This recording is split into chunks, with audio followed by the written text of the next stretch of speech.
Cleveland and beyond with Andy Billman and Jared Watson. Brought to you by Evergreen Podcast.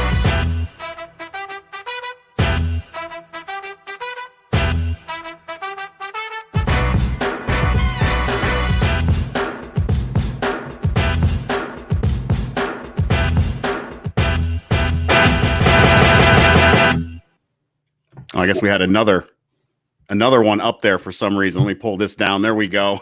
I heard double audio at the end of that. No big deal. Threw me off for a second. We are live on Facebook, YouTube, and Twitter. He's Andy Billman. I'm Jared Watson, and this podcast is brought to you by Waiting for Next Year. Check them out. Original Cleveland sports reporting at waitingfornextyear.com. Also, we are part of Evergreen Podcast. Well, opening day is right around the corner, and I know with this beautiful weather that I'm enjoying here in Youngstown, Ohio, it is really bringing on the feelings of wanting to watch some Major League Baseball, want to go and catch a Tribe game. And with us today, Indians beat reporter, MLB.com, Indians.com, Mandy Bell. Thanks for coming on to go through everything Indians, what we can expect in this 2021 season. We want to talk a little bit about the end, how last season went for you. No fans in the stadium, pumped in sound. It just was from that to now finally welcoming fans back into the stadium. Mandy, you've had a weird time here. So let's start with that. What was that like? Because I do find it kind of interesting and fascinating, the behind the scenes, the how the sausage is made kind of stories on basically producing the game of baseball. And how that went down last year. No fans, yet watching it on television. For me, it was like there was nothing lost. Yeah, in person, it was a little bit different. There was definitely things lost there. Yeah. I mean, I think they did the best that they possibly could with it. I think that, the sound being there was better than what I thought it would be, but it's hard to say that it didn't get old pretty quickly just because you miss the actual reactions. You know that one person is controlling the excitement level of the fake crowd rather than just having real people back in the stands and having people be genuine in their responses, whether it's negative or positive, because it's not like the guy working the soundboard is going to sit there and have booze coming over the loudspeakers or anything like that. So, I mean, I think all of that just makes up the baseball atmosphere. And I think that was very missed, especially whenever Jose Ramirez had that huge home run last year that clinched their spot. And I mean, I couldn't imagine that ballpark filled in that moment. Like as soon as that was hit, that's when I realized like, this sucks. Like this really needed the stadium to just be shaking right now. That would have been so much fun. So I'm very much looking forward to however many % they're allowed to have throughout this entire year. I know it's going to start off around 10,000. And then if that can increase as the vaccinations and things goes on, that would be even better. But I'm just happy to have even one person in the stands at this point. Did the players felt that way too? I'm guessing the same exact way you felt. Yeah, absolutely. I mean, I think that for the players once you get into the game a little bit, you tune it all out because you sort of just zone in on what you're doing. But everyone who's talked about it so far, just even through spring training, they've all noticed the difference. They noticed that. And you even have guys saying like, I like when people are yelling stuff at me, even if it's negative, like it's just fun. There's more interaction and it just feels like a regular game again. So yeah, I think that the players feel the same way. So let me ask him, by the way, Susie Bell, I don't know if you're related, but hi, she says hi, whoever that is. That's my mom. Hi, Susie. See? I knew I was going to say, that sounds like a mini, when I get exclamation points, that's a mom. My mom does the same thing. So Susie, I think that's great that all moms do the multiple exclamation points. And hi, Damien. Hi, EJ. So I hate to do this, but since we're going down memory lane, we should remind fans that was an abrupt end with the Yankees. That did not go well. And way I feel like, and we'll take it to this year, but starting from there, I thought that started this whole transition. I thought you kind of felt it with Brad Hand blowing the save. Sadly, DeShields had a bad moment in the outfield. I remember I was listening to Tom Hamilton. He goes, and there's DeShields sliding across the outfield. And it's like, it just kind of just felt like it's weird. Even at the end of 17, at the end of the other year, it's like, okay, we're still here. This is the first time in the last 5-10 years I feel like, boy, Francisco Lindor and Carlos Carrasco are gone. Like there's like Carlos Santana's gone. Like there's some major parts, but going from here to there, Mandy, was that the start of this transition? Was that lost? Is that what you really kind of felt like that night, seeing what you came from there and through the offseason? Sure. I mean, I think it's hard not to have some sort of a transitional phase whenever you're starting to get rid of big guys like that, veteran guys like that. I definitely think it is transitional, but I don't know if it's as monumental as maybe it seems. Brad Hand being one, obviously he's still been able to figure out a way to get it done. He was great for them last year. And you can say that basically about all the guys who had horrible games during that postseason stretch. Like you have Shane Bieber. It's the same thing. You're like, wow, like they had such a great year. And then except for that last start. But it just seems like maybe it's starting to get to the point where it's at the end of Brad Hand. And I think same with Carlos Santana. I mean, I know he just hit a home run off of Plesac today in the spring training game, but I don't know if Carlos Santana will still be prime Carlos Santana. I mean, it was fun to watch him in 2019 and the year that he had, that was a blast, but I don't know if that's going to be something that starts to wear down a little bit with age. And so you start looking at these guys, they're players that fans obviously adore and have loved for a decade now. And that's why it's so difficult. But I don't know if it's going to be as tremendous of a loss. Whenever you start looking at the replacements, some for maybe like Carlos Carrasco situation or Carlos Santana situation, I don't know how that'll play out. I don't know if Jake Bauers will be the answer there. I don't know if we'll get to Bobby Bradley and maybe he can bring that power that might be missing from Santana. I think Logan Allen is trying to show that the rotation is going to be okay. I just think that maybe, and I think that Jose Ramirez is, if you're going to choose between Lindor and Ramirez, I think keeping Ramirez is going to be the answer there. I don't know if everything's always going to be as drastic as it seems, because we saw the last 2 years how much the offense even struggled with Lindor there. So I don't know if there's going to be a tremendous difference or not. Let me ask you, is J-Ram ready to take on the leadership role? Because I think that is something that we're all like, I think it's going to be, I asked you this at the end of last year, like who's going to be like the leader? Like, and we all kind of said, like, I think Francisco Lindor is going to be gone. So like, and by the way, he is now. So is it J-Ram? Is it Shane Bieber? And let me add to that, from the outside looking in, the haircut and restaurant incident don't help as a fan watching that when you do want J-Ram to be the leader. Sure. I know it's tough. It's a tough situation for them to be in, especially when he's trying to step into that role. I do think he is naturally on the field. I know there was questions of that going into the year, but the Indians have all sort of said, like Tito has talked about it. I think Antonetti even mentioned something about it, that they always say they don't want to anoint somebody a leader. They're not going to say like, okay, you're going to do this. But and that's right. And Jose showed up day one, and he was the first one out onto the fields, and he was the one leading the stretches and the early morning workouts, and he was just naturally stepping into that. I think it's going to be a combination of him, Shane Bieber, and then Roberto Perez mostly, because I think Roberto Perez does it so naturally in general. He said when he saw that Lindor was getting traded, he knew that he was going to have a lot more responsibility in the clubhouse. He's already shown everybody that he can do it with just the rotation, because he's just incredible for a young, inexperienced rotation. And I think that he can just allow that to, branch out into everybody in the clubhouse. So I think all those guys would be great. And then in the bullpen, I think it helps to have guys like Oliver Perez and Brian Shaw back there to have some, elderly wisdom for the young folks on the roster. So I think that all can work out okay for leadership perspective.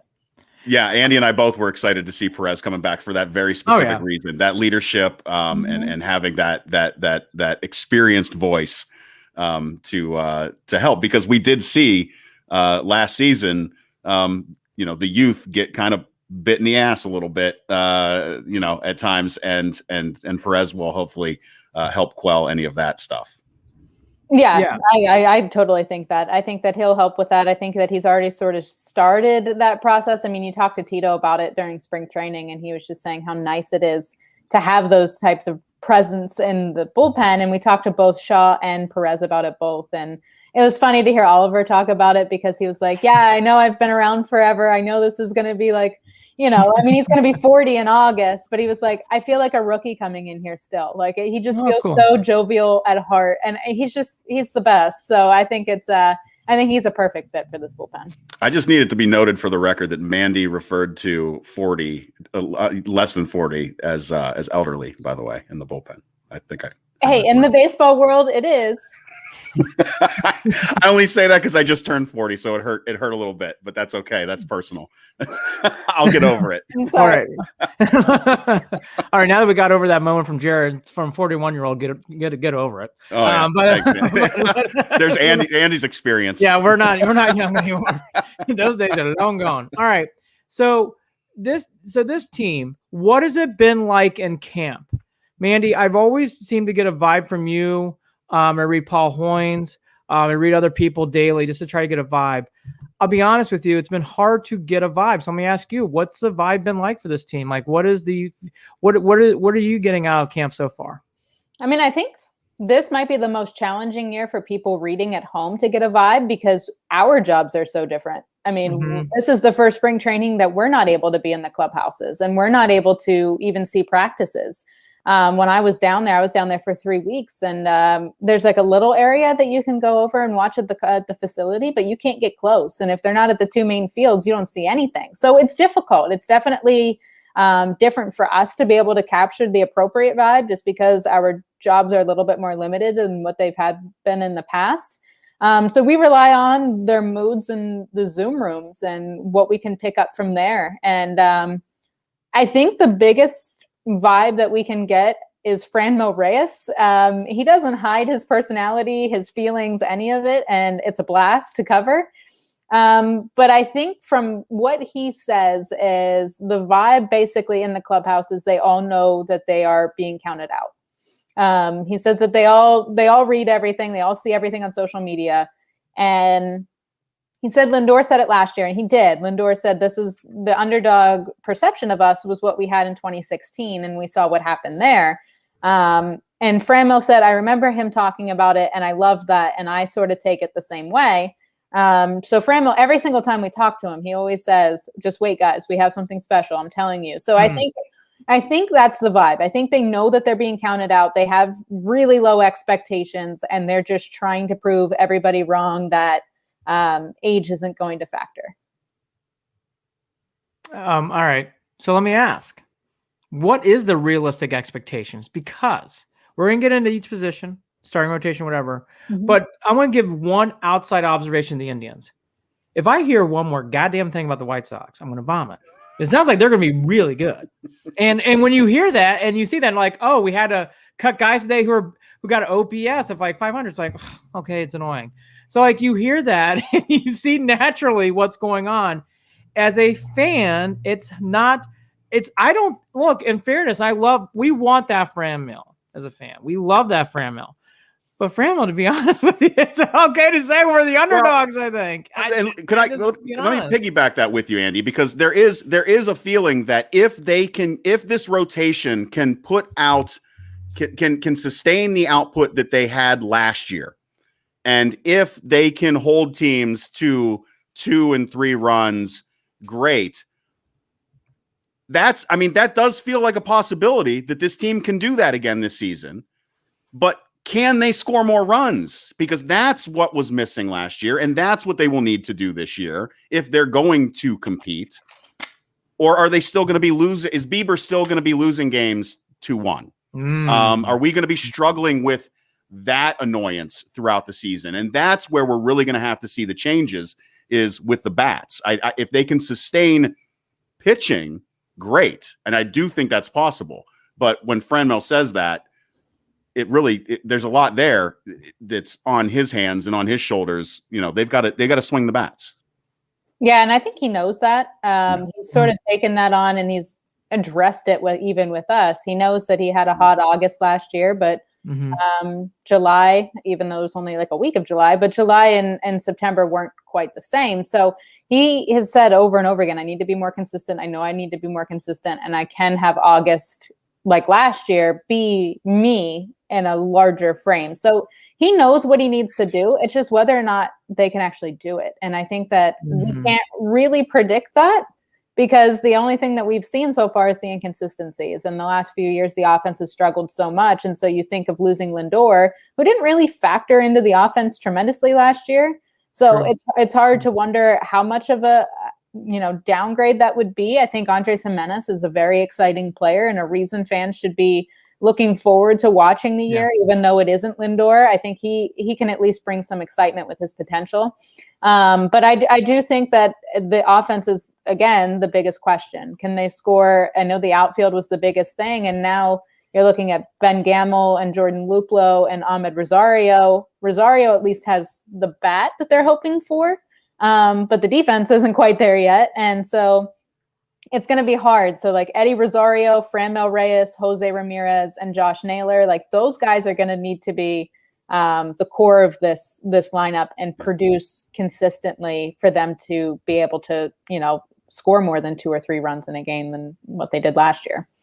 So should we get excited about Jake Bauers? Should we get excited about Ben Gamel? I've been reading a lot. We know a lot about Jake Bauers.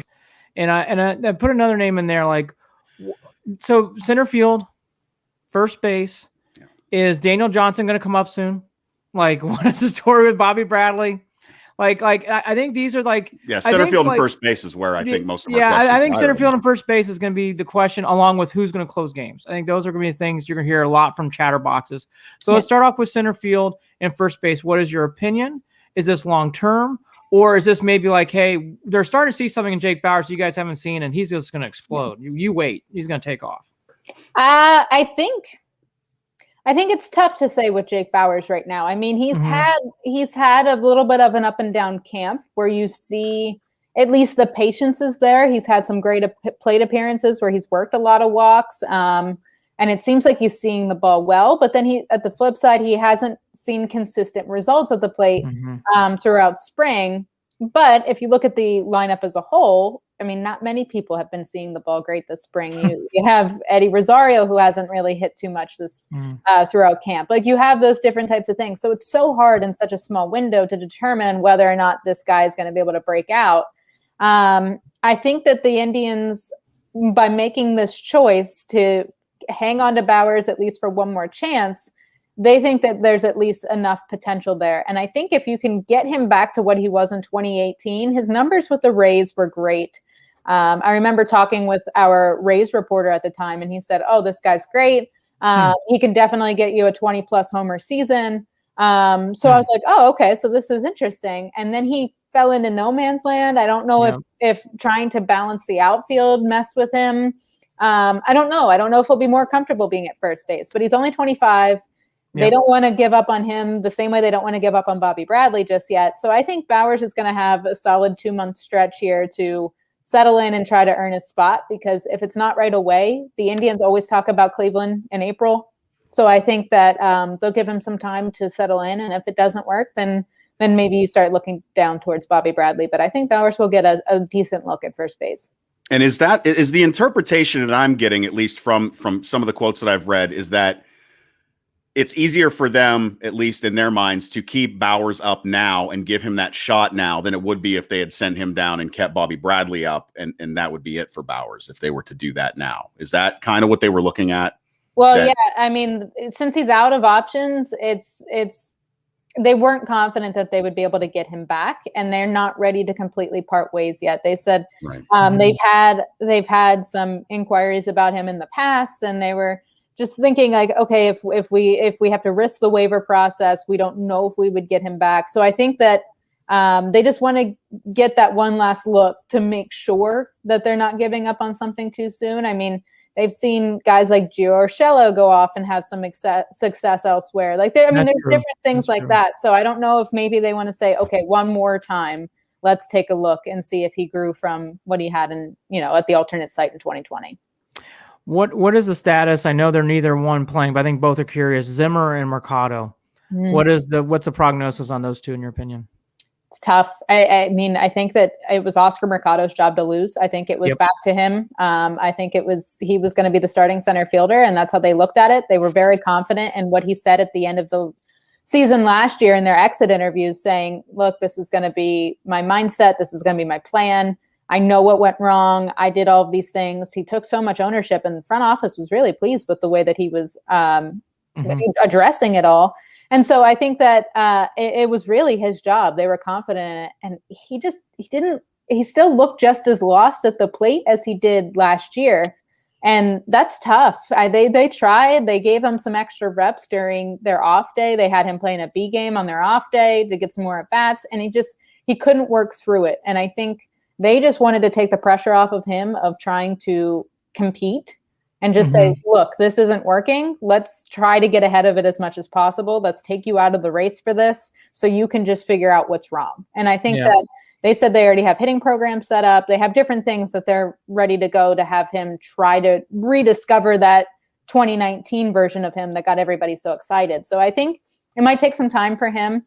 The biggest thing with Bradley Zimmer is that he just needs to figure out ways to be more consistent at the plate. I mean, that's every time we asked about him, Tito would say is the inconsistency. It's like there would be one time where he looks like he has the best swing in the world and he'll lace a double that's a one hopper off the wall or something. And then he's swinging at a ball that's about, 2.5 feet out of the zone or something like that. Those inconsistencies just was a red flag for them. And so they just said, go get more reps, take some more time and figure it out. So I don't know. I don't know the time period. I don't know how long they're going to give these guys. It's tough to know, especially with all the alternate site stuff still up in the air and unofficial and how that's all going to work for a month. So I don't know, but those are they're optimistic at least about them both, but they just need some time. I mean, can this team stay afloat while they figure out center field and first base? Because this really does feel like it's going to take them 3, if not, at least 3 months to figure it out in both of those positions, if it's even that soon. Yeah, I think it's going to be determined pretty quickly if they can or not. Okay. I think Ben Gamel was a pleasant surprise for the team.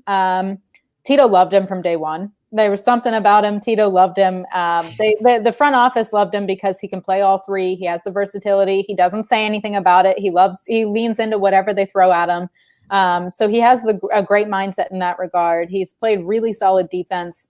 And he's had really quality at bats. So I think that was a pleasant surprise. And if he can do that, his splits are great against righties and lefties as a left-handed hitter. It's not like it's drastic, but I do think that Jordan Luplow will get most of the starts against left-handed pitching just because we've seen what he can do against lefties. So I think that the combination of them has a chance of being okay enough that they can just keep staying afloat until their top two guys figure it out. But I mean, we'll know pretty quickly if it's gonna be okay or not. All right, now to the excitement. Every day I would read in the morning news, be like, oh my gosh, Logan Allen's doing really well.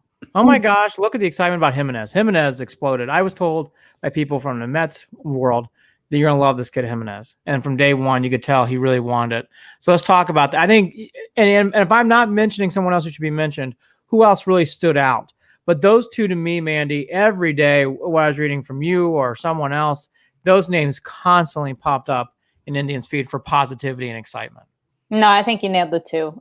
Logan Allen just looks like a completely different pitcher this year. It was really, really cool to see. I mean, it was shocking when we first talked to him and he just casually said that he lost 35 pounds since last year. We were like, wait, that's a really big number. And so it was he's just started talking about that and the dedication he put into it. And then he always refers to it as the Indians pitching factory. He stayed in Arizona throughout the whole offseason. So did Bieber for the most part. I mean, coming off of a Cy Young award and you go straight back out with the young guys who are still trying to prove themselves and get more work in at the facility. I thought that was cool. But I mean, Allen just revamped everything. He just revamped everything with the coaching staff. And they just broke into the analytics, explained it to him.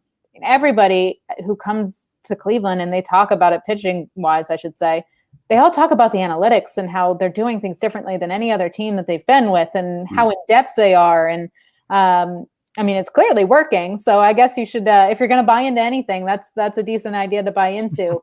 And he was just saying, look, if this role that I'm on in spring training continues into the regular season, which I think it will, I think it proves that this process works. And he's really looked fantastic this spring. So he worked his way into the number 4 starting spot.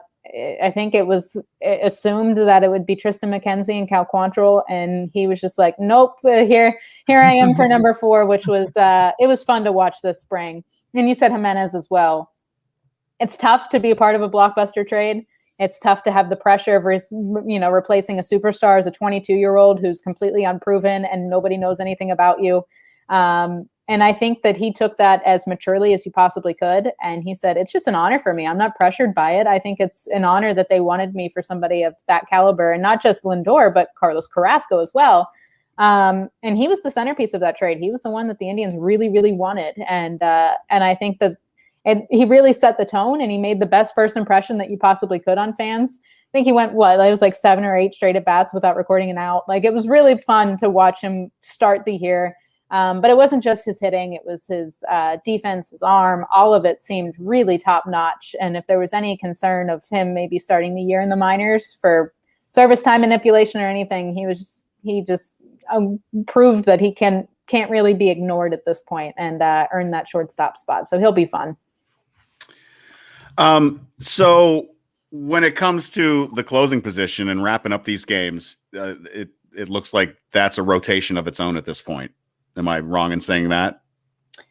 In a way, yeah. It's definitely going to be interesting, because it's not just because James Karinchak had a rocky spring, as much as it seems like that, because he really is struggling with that command a little bit. But Tito said since day one that he wants to be able to turn to his best reliever in the 7th if he has to. If the situation calls for it, and he wants to make sure they're escaping a jam, he wants his best reliever out there, and he doesn't want to have to say, oh, well, let me wait till the 9th.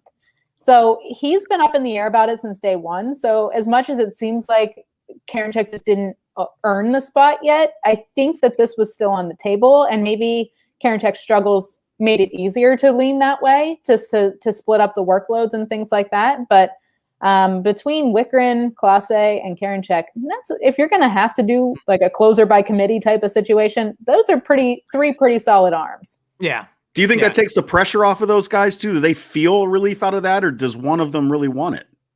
Well, I think Wickren is probably the most even-keeled person I've ever met in my life, and is just like, whatever, I'll do anything, whatever. And you hear guys say that all the time, whatever the team needs me to do. He's the one who truly means it. Like he's just genuinely like, all right. He's clearly a Boilermaker. Exactly. And so I think Clase has been very clear. Karinchak's been very clear. They both want it. They want that job really, really badly. I think Wickren will be fantastic in whatever role he's thrown into. I think those two will still look at it as a little bit of a competition. And I think that maybe could have played a factor for Karinchak in his spring of just wanting to prove it so badly. And he said that from day one when he showed up, like, my goal here is to be the closer when we leave. And so maybe it takes the pressure off a little bit more, but there's also another side to it of, okay, maybe I didn't win it. Maybe I didn't do enough. Let me show more. And I don't know if that would be detrimental either. I just want to tell you, Karinchak, I still love you and I still believe in you. But let me ask, how is he doing? Because I do read these things, and in your opinion, I'm a big believer in baseball, Mandy, and I know he came in 2 years ago, but this is really his second year. And I think sometimes their second year and pitcher, it's tough. I see McKenzie experiencing some of that, to be honest with you.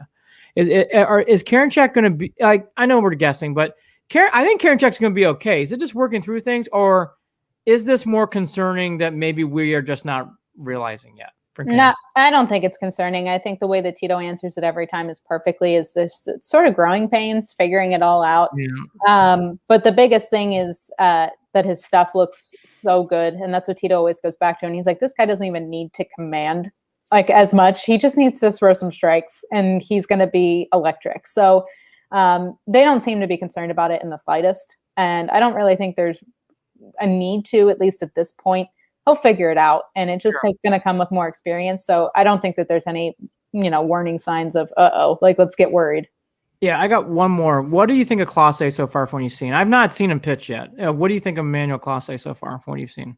I mean, he definitely throws the ball hard. I can tell you that. I mean, it's been fun to watch. I think he still is working through some things, especially not playing last year. It takes its toll. So I think that he'll need a little bit of time to settle in, but I think that he and Karinchak back to back, no matter who has the 8th or 9th, and especially with Wickren thrown into the mix, that's a pretty solid back end of the bullpen. I think that those two could be really, really, like a deadly combo together. All right, Mandy, last one for me. 85 wins, over under. Oh, that's a really good number. All right. I'm gonna be the optimist, and I'm gonna squeak just a smidge over. I don't think it'll be by much, but I'm giving it that 86 to 88 range. Listen, we love a homer take around here. We do. We love a homer take. Don't worry about that. No shame in it. I would love nothing more than this team to win 90 plus. Right. All right. I got 3 more. First one, does Shane Bieber have a new out pitch? Because I was going to ask you about this. I know Shane's been practicing it. He wants to get his innings. He wants to get longer innings, which I think is a great thing. I think that's awesome. You can tell Shane's a lot of these guys are bright. Shane's very bright. I thought that was, for someone who won a Cy Young to say, hey, I need to go longer than 5 2/3 or 6. Like, yeah, he's right. I mean, that's a big thing. So how's that development going, Mandy? And do you think he's getting closer? He talked about that a lot in March, getting a new out pitch. So his outings will be more sustainable innings wise, and he can go longer into games. Sure. I'll try to answer this quickly because we're about to get Plesac on a Zoom call. So sorry. Yes. No, you're okay. So I think the biggest thing for him was wanting to get his slider back into like the way it was in 2019. 2019 was that the slider was the reliable go-to pitch. 2020, that curveball exploded and was one of the best pitches that anybody threw in the majors. So he's trying to get back to focusing on that slider. His first few starts, he wanted to zone in and just try to use the slider more. Get that to be in uncomfortable situations for him, to force him to learn how to throw it better again. And if you marry those two, my goodness, I didn't know how you could figure out a way to improve on a year like he had last year, but that would be a way to do it. And if he can have those two with that cutter that he developed last year squeezed in there, I think that would be the way for him to improve. So I think he is a lot more confident in his slider this year than he was last year. No time for Andy's other two. Opening day, April 1st. The Indians take on the Detroit Tigers in Detroit. Mandy, enjoy that series, and then back home April 5th. And I believe that's another noon or 1 o'clock game too, to start at home in Cleveland. So, Mandy Bell, thanks for joining us. As always, a pleasure. And again, congratulations on your recent engagement. Thank you. We're all excited for you, and enjoy the rest of your day. Indians beat reporter Mandy Bell. Take care, Mandy. Tell Susie Bell you did a great job. Okay. I think we just did. All right. Here's some notes. Hi, everybody. Happy Monday. Here's some notes that I take out of all these conversations that I think Mandy usually would bring us down. This time she's pumping us up. I was surprised. I felt more upbeat than what I thought I was going to be.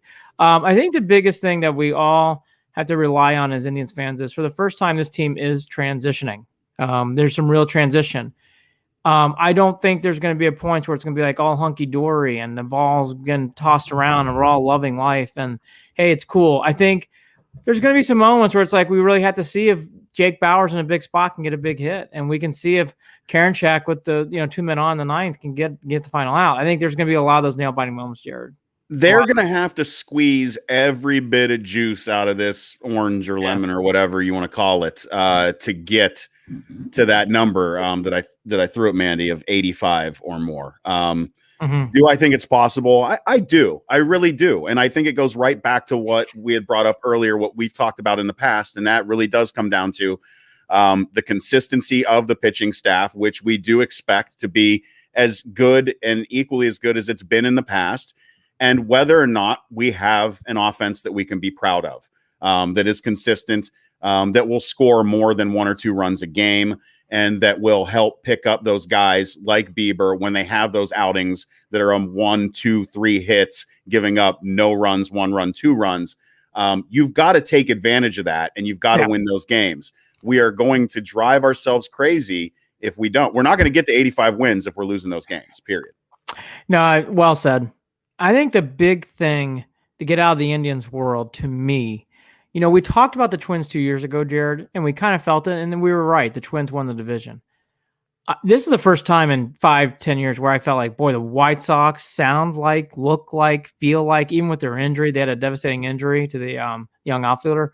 Sounds like the White Sox are legitimately going to be hard to beat. And I think that's the other thing, too, we got to get our heads around. Like, again, like the Twins, I think we all admit 19, we all knew they were better, and they obviously were. They won the division. The White Sox, from everything you hear and everything you come across, they just look like they're going to be monsters. They just really look like they're going to be a very, very hard team to beat. And I think that if it was a normal Central year where it's like, okay, everybody's kind of feisty, but everybody's kind of young, I think we'd be a lot more like, okay, I think we can make a run at this. That has, I think the White Sox, I hate saying it, I've put a damper because they are so called by most to be the outright, no doubt, even with the Twins, even with the Tribe, still with good starting pitching and a bullpen that looks like a threat, it's going to be tough. And I think that's the other part that plays in here. The White Sox legitimately, on paper and by most experts, are picked to do a chalk walk to the division. Well, and that's the thing, Andy, is that I'm not walking into this season with any expectations of getting into the playoffs. Would I love a wild card spot or something like that? Absolutely. Oh, of course. Sign up. Right? Jared, I would sign up for that now, wouldn't you? Right. Like, yes, absolutely. Right. That would just be fun in itself, because I think that what we've come to realize is we're watching the development of some really good young players. And well, I will say that I am getting antsy for the Daniel Johnsons, for the Bobby Bradleys, I'm ready to see those guys. I know that they want to I understand that they want to give Bowers that extra shot. I will direct them to the sunken cost fallacy.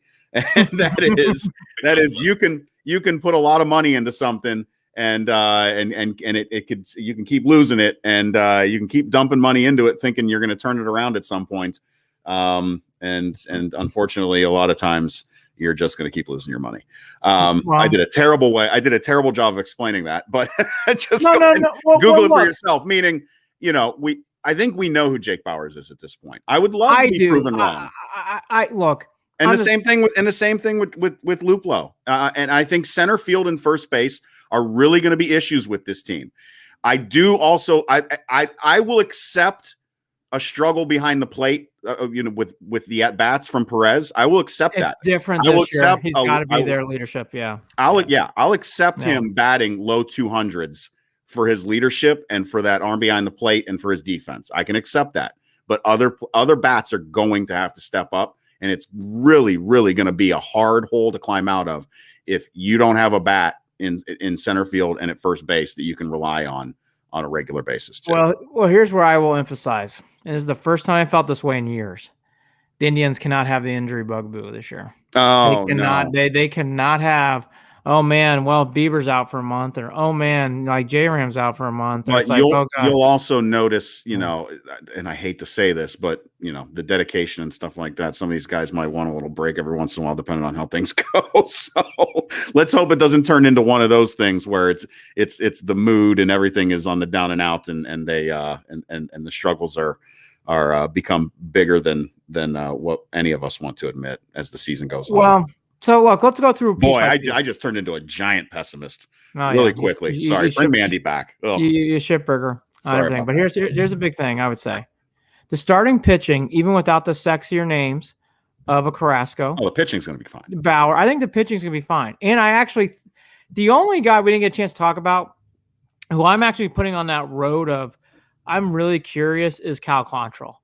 I was excited about him. Jared, he did not pitch well last year. He has had a crappy spring, and we did bring that up. Yeah. And we traded away Plutko for cash to keep Quantrill around. Cal Quantrill, out of everything I've seen, like I know Karinchak's gonna have his moments, and everything else, and that's par for the course.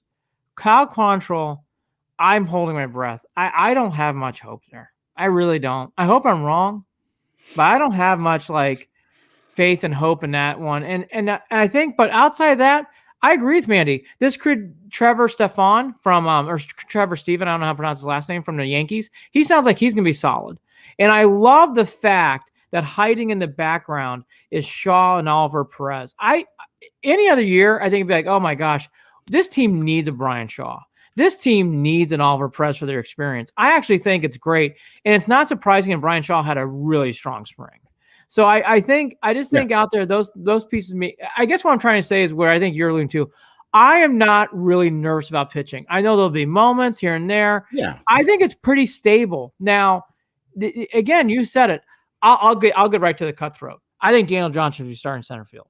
I have no idea why Luplo and Gamel and Rosario, not Eddie, but the other Ahmed Rosario starting in center field. But okay. Well, I mean, that's the thing. We talk about this, right? He's not a center fielder by trade, and they're trying to do that. Ben Gamel and Luplo don't excite you, and that's kind of what you're looking at. And I think it goes to the bigger thing here of like Daniel Johnson really bothers me, Jared, because I think every time he's come up, he's produced, and I just don't get it.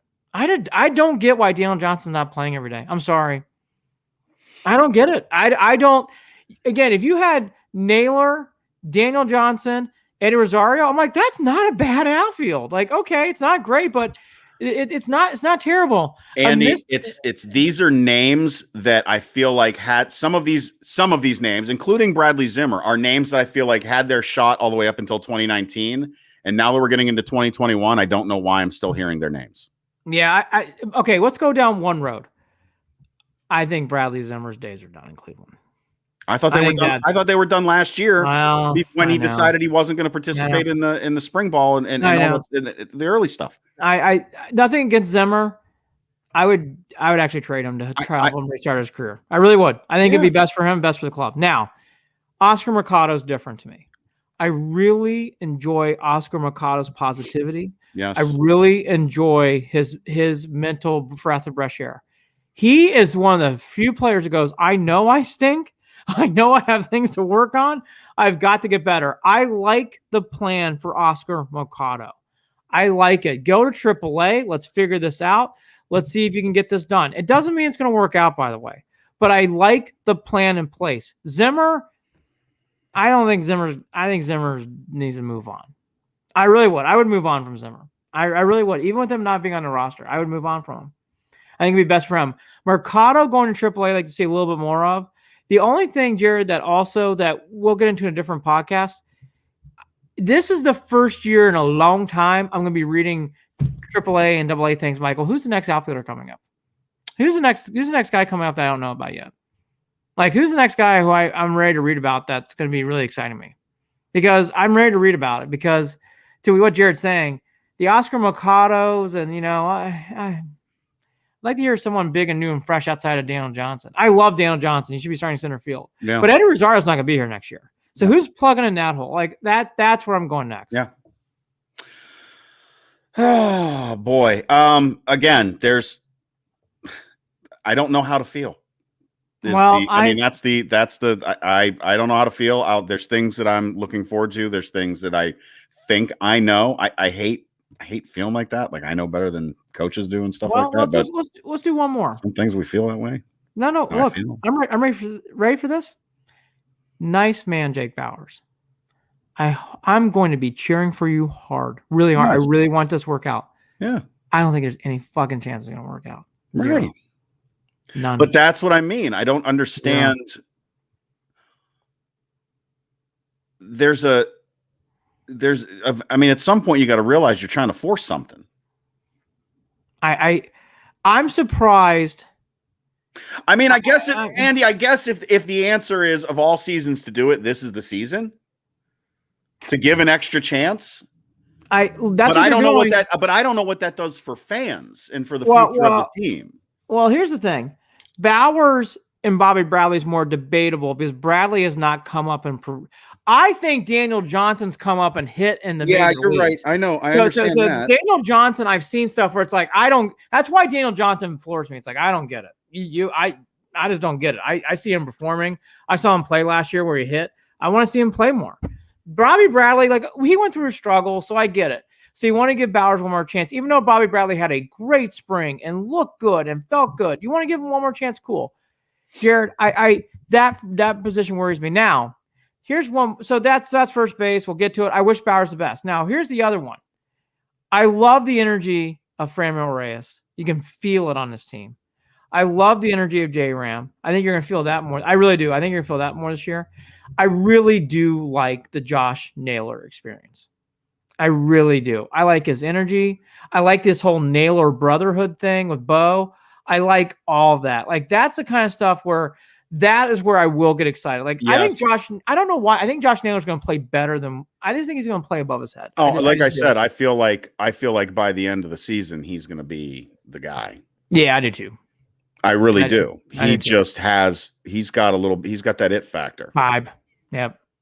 He's got that vibe. Guy, and I hope that that's something that other guys can rally around and that elevates other players as well. Yep. And that's how it should be. And that's exactly what we're looking for when we talk about, Tito not wanting to anoint a leader in the clubhouse and putting that on, Jose and letting it happen, organically. I think that's how that works. And I think that's how it goes to Naylor. I think that's by the end of the season, you're going to see that's how it's going to work. Hopefully. Franmil and Naylor are going to be two big names. And I think here's a couple other ones. All over what she said about the young Logan Allen. I'm very excited about him, the lefty starter. I think he's going to be very, very good. I think Savali's going to have a bounce back year. Here's one more. Nolan Jones is a name we keep hearing. I read more. That's the one AAA name we hear a lot, right? We're going to be hearing his name. They're trying to find a position for him. I think you're going to see him come up at some points. That's another name. One more pitcher who used to be an outfielder who I'm very excited about, who I get why they're doing it, is Anthony Gose. I do think at some point you're going to see that kid up here coming out of the bullpen. And Anthony Gose is a lefty who throws 100 miles per hour. Right. We talked about this last year that he was that it was this surprise kid out of nowhere. He's going to be good. I think he's going to be good. That'll be fun. Nolan Allen's 22 years old. So, yeah, if they can, we're going to see. It's going to be the first time on Cleveland Beyond Weekly Podcast we do what's going on in a week, the review of the Indians, and who are we hearing about? Because that's going to be a bigger part of the season initially. It's like, how's it going on the field, and what's going on in Columbus, what's going on in Akron, what's going on in the developments as the team's going on. That's going to be part of the year. I'll hook it back on one. Well, let's do one more thing. If I were the Indians, I would trust in Karinchak. I obviously have a love affair with the man.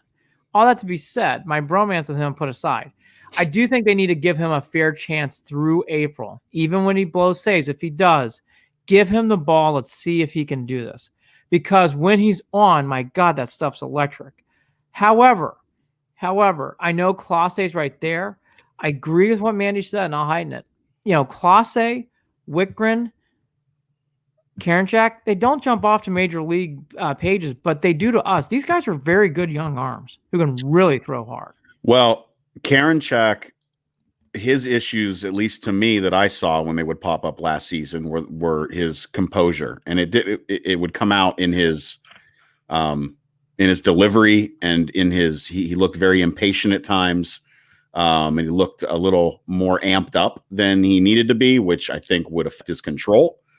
I say that as a guy who pitched for a good portion of my ball playing days.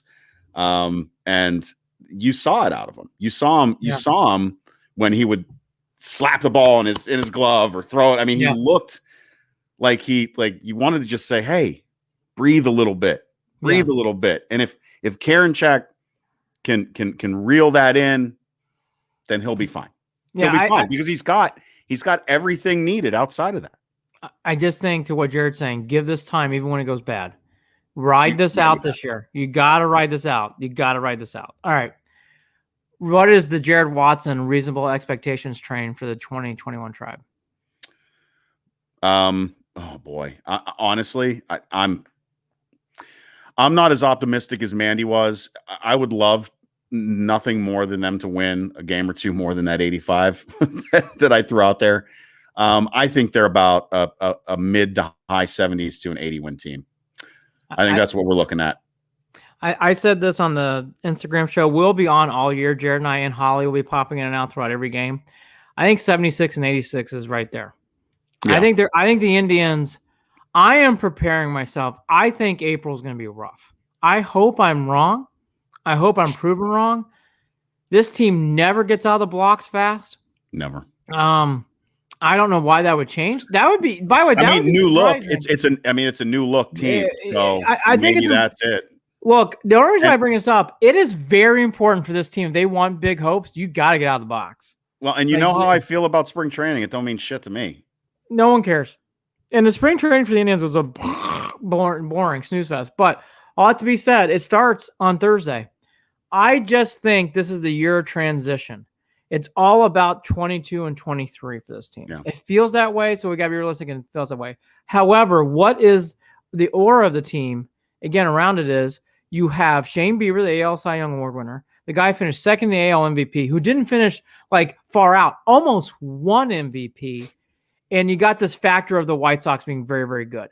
Those things kind of play into this year and give you some hope and some like, those are the things that really play into this year for me.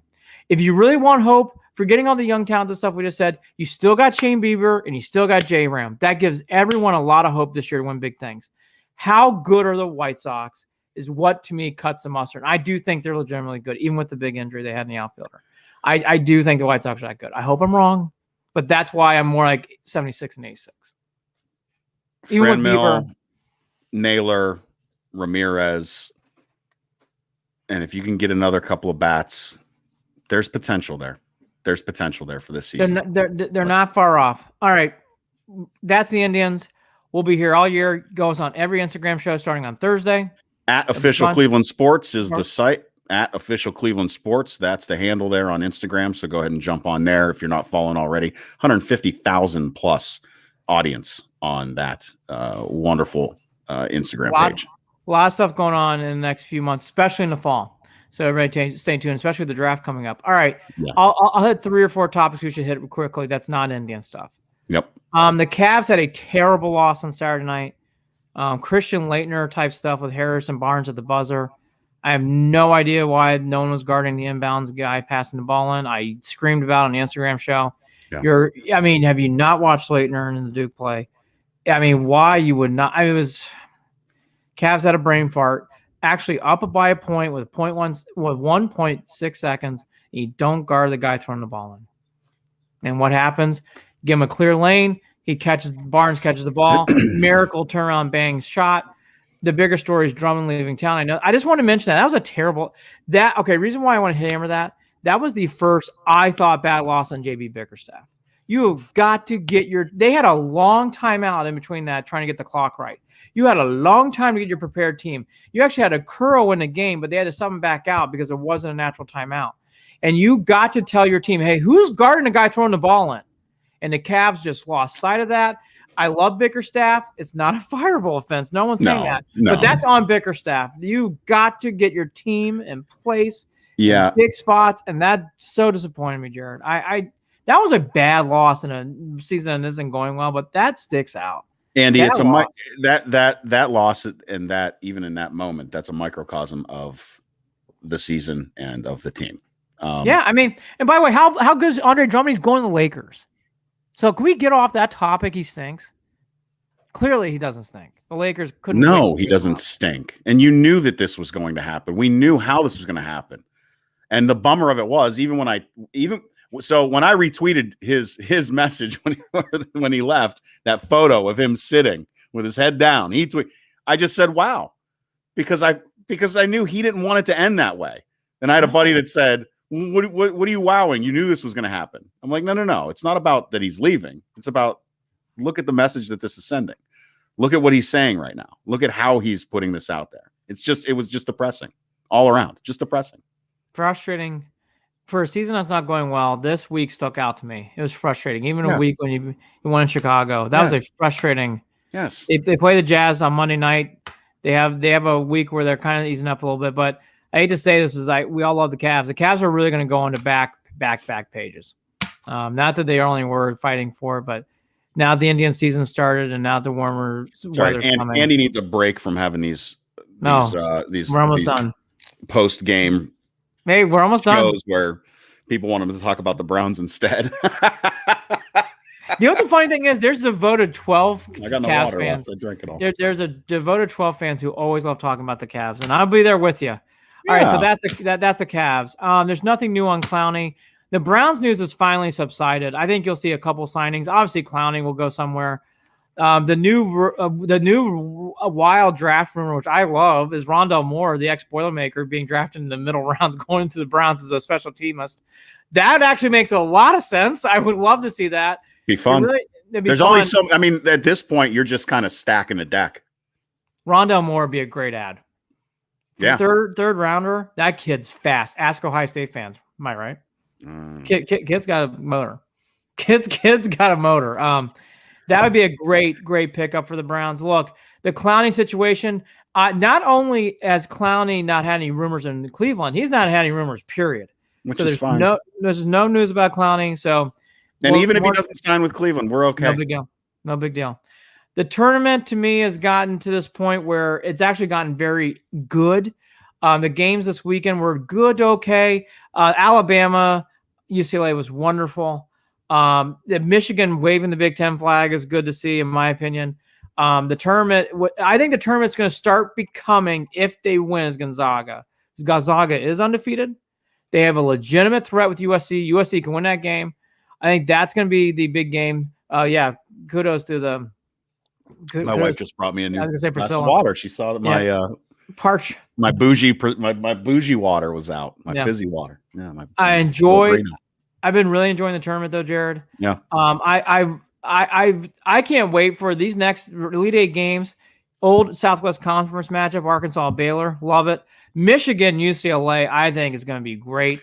And I love these games. These feel like, for a tournament that's been upset city, Gonzaga, USC, big game. Feels like a big game. Michigan, UCLA, big game. Feels like a big game. Arkansas, Baylor. I mean, these are good basketball games. It should be an excellent night going in the Final Four. And when we come back on national championship game time, it should be fun. I mean, maybe I'll watch. Oh, come on.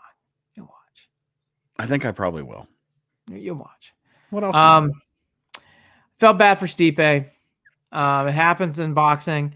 I saw a lot of folks didn't like the hammer fist at the end after he was knocked out. Some folks got angry at that, but you're in that octagon. That's how it goes. And everyone who knows Stipe, everyone who knows that man knows he's going to get right back up and he'll be fine. Get ready to do it again. Yep, he'll be fine. Yeah, it was a bummer. There was also there was an interview today on KNR. We won't talk about that. I just wanted to say it and specifically say it so that we can let you know that we are aware of it and we don't care. Remember Pearl Jam wrote that song? Remember Pearl Jam wrote that song Rearview Mirror? I got an opinion on this. Oh boy. We are going to talk about it. I am. No boy, we are going to talk about it. I am. So look. Well, he responded to me. When I said we got to wait for the book. By the way, if you live in a closet or in a cave, talking about Hugh Jackson, and he was bitching about something. I am surprised because none of it today was new to me. No, what I heard was stuff I heard before from him. I don't know, and by the way, it's an entertaining interview. It was a very good interview. Entertainment factor was entertaining. Did Rizzo sound annoyed with him at one point? I think I heard him puff at him. It was a zippy interview. It was zippy interview. And I thought Rizzo did a great job. He always does, but he did a great job with you. So he kept saying he put him on the button, which I love that. Look, I just think the Hugh Jackson stuff, I'm not going to get too much further into it.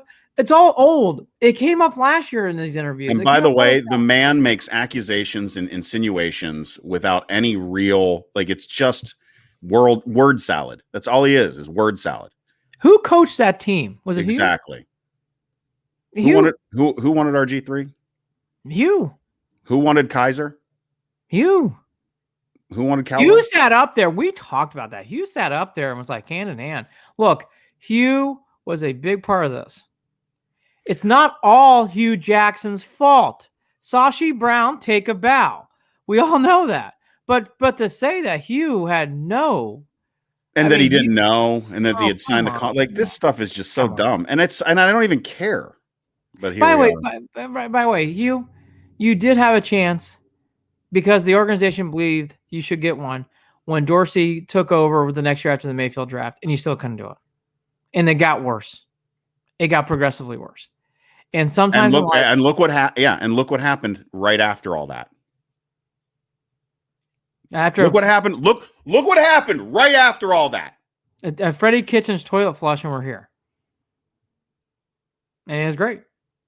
It's great. Look, the man lacks self-awareness. He's got an ego.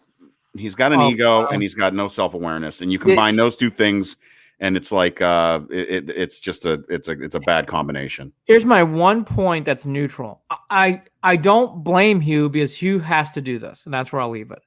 I think Hugh Jackson's trying to do this because he's trying to revive his career and he's trying to sell books. So I don't blame Hugh Jackson for doing the interview. I don't blame Hugh Jackson for saying what he has to say because he's going out there, he's trying to sell books, and he's trying to get his reputation to what he's going to do. So I don't think Hugh Jackson's doing anything that's bad or incorrect or whatever else. He has every right to do what he has to do. But we also have every right to do it on this platform and other platforms. Say, I don't think Hugh Jackson's right. So I don't begrudge Hugh. I don't dislike Hugh. That's the one thing I came away today. I'm like, I don't even dislike him. I totally get it. Totally get it. Do your thing. I get it. But it's enough. You're a part of it. You're the main reason why we stunk. Take care. He won't, though. No, he's not going to stop. And I don't think he doesn't have a choice now. Like he feels like if he thinks that this is going to get himself back into the NFL, it's not. That's different. Well, that's what clearly that's where he thinks he's trying to go. Although he did kind of blame the Shield, and who does the Shield protect? Not the players, not the coaches. Yeah. It felt kind of conspiratorial. He had a lot of conspiracy theories. Claiming that it was the NFL that basically wanted to see if analytics works and use it through Cleveland. Am I getting that? I didn't listen to the whole thing, obviously. Hugh Jackson is at a point where he feels like he's being titled. What's funny to me is Sashi Brown gets just as much pulled under as he does. Yes. But yet, for some reason, he's only hears his name. And because of that, he wants to save face and cut and do things, which I get. I understand. You don't have a choice. But some of it, what he's saying today is like, well, that's not true. I mean, we talked about that. You did bring in RG3. You really supported Corey Coleman. He stunk. It's like, exactly. I mean, there's some things here that didn't go well, Bub. And so, and again, he can't say he's clear. Boy, we all know that. Look, I'm not angry. I'm not. Oh, and the fit about AJ McCarron, that one too. That was funny. Oh, whatever. And by the way, why is he even? See, that's but this is my point. This is my point. This is where, as a human being, not even as a coach, but as somebody who has fell on their face in whatever it is that they have done in their lives, in the profession that they love, whatever. I've done it. It's happened to me. Can you imagine? You get up, you suck it up, you take your losses, you accept responsibility, and you move on. This man wants to watch the tape again. Could have done a couple more things, Jared. I don't want to watch the tape anymore. No, the Browns made the playoffs last year, and they're going to win the Super Bowl this year. I don't fucking care, Hugh. You're gone. It's over. If you go away. It makes the interview go easier because we know the Browns are so good. So here's where I'll leave it. It's entertaining. I would go listen to the Land on Demand. I think it's entertaining. But do we agree with it? No, of course not. It's much easier to listen to Hugh now, knowing that we're so good. That's my biggest takeaway. Wow. I said is if the Browns were about it, and we just gave 20 minutes to it. It was entertaining. Yeah. It's a very entertaining interview. I'm sure it was. Well, you know what? I'll wrap it back to the Tribe that I'm good. Biggest thing for the Tribe this year is rely on your starting pitching. You have your leaders of Bieber. You have your leaders of J-Ram. That's the key thing. Transitional year, I think don't shoot for the moon. Nothing above 90 wins. If the Tribe gets above 90 wins, it means this team has really pulled out the aces. I think you're looking at, mid 80s at the best, the low being low 70s. I think you're in that range for sure. I just think it'll be great to having baseball back. And I think the thing you got to get used to this year is reading the box scores, listening to games, watching every pitch, going to official Cleveland Sports after every game, listening to us talk, but also getting into what's going on in Columbus, what's going on in Akron, what's going on in the minor league system. That's going to play a big role into where the Indians are going. Not so much Progressive Field and the corner. It's going to also be going on what's going on in Columbus and Akron too. It's going to be a big story this year for the team, and we'll do our best to keep up with it and talk about it on the podcast once. Damon wants to know: do the Cavs win tonight? No. Damon on Facebook. I am very, very worried about these injuries, Damon. I'll be talking about it more. The Cavs are. I hope Jared Allen, he got a concussion in LA. I hope he's feeling better. The Cavs are really. Here's my one big positive, then I'll let you do the wrap-up rollout. I love Larry Nance, and I thought Larry Nance's performance on Saturday was gutty. He is absolutely a trooper. Well, guy played unbelievable on Saturday night. Unreal. He is – we cannot trade him. That is the one. Oh, man. He's Mr. Cleveland for whatever he does with his companies and wearing T-shirts. Yes. I mean, it is just wonderful. Damian on Facebook again. Don't worry. I'm just here just doing my mulch. Yeah, I was just talking about doing mulch the other day. Good, man. I'll see you on later tonight. If you're listening live, it's Cavs and Jazz tonight at 9 o'clock. I'll be on afterwards. Probably just as the Arkansas Baylor game wrapping up too, so we'll double dip there. Don't forget to check out the website, clevelandandbeyond.net. You can listen to all the podcasts there or read our bios and check us out. Shoot us an email, whatever. Shoot us a message. On Twitter, at CLE and Beyond, at CLE and Beyond. Email Andy and Jared at gmail.com, JARID. And on Facebook, facebook.com/Cleveland and Beyond. We got a YouTube page too. We're broadcasting live there. YouTube, just search Cleveland and Beyond and you'll find us. I don't think we have like a direct link or anything there. Son of a gun. I had a couple other things. Okay. I do have it in my head here. Waiting for Next Year. Check them out. Original Cleveland Sports Reporting at waitingfornextyear.com.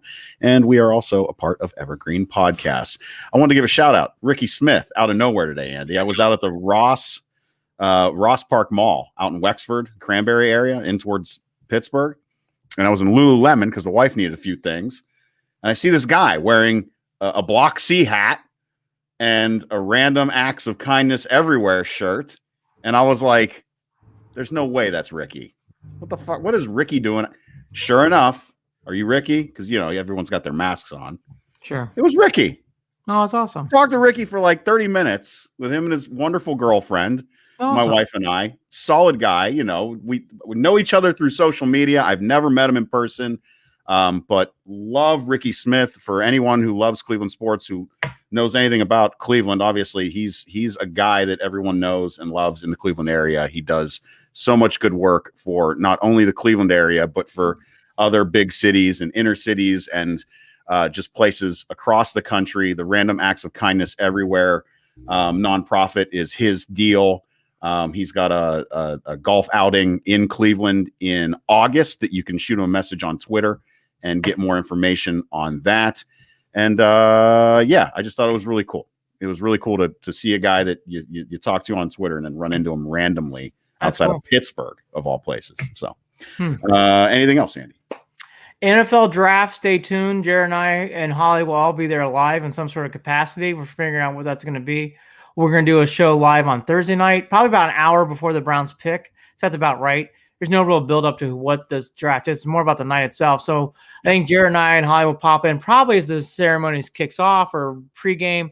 Then as the Browns get closer, we'll do another kick in, post-mortem, maybe kick in one more time. And then we're going to do a Friday from some location, not sure yet. We're going to do some stuff, probably from the Tremont areas. That's where Jared and I are staying. Maybe it's at Fahrenheit. Maybe we'll do somewhere at the Tree Bar, do something cool and fun. So stay tuned for that stuff. And again, for everybody out there, I think this year, just for the Indians, the biggest thing is you have good things. You're going to see some new it's a long time since we talked about this. New faces and what's going on in the minor leagues, I think is a big part of this year.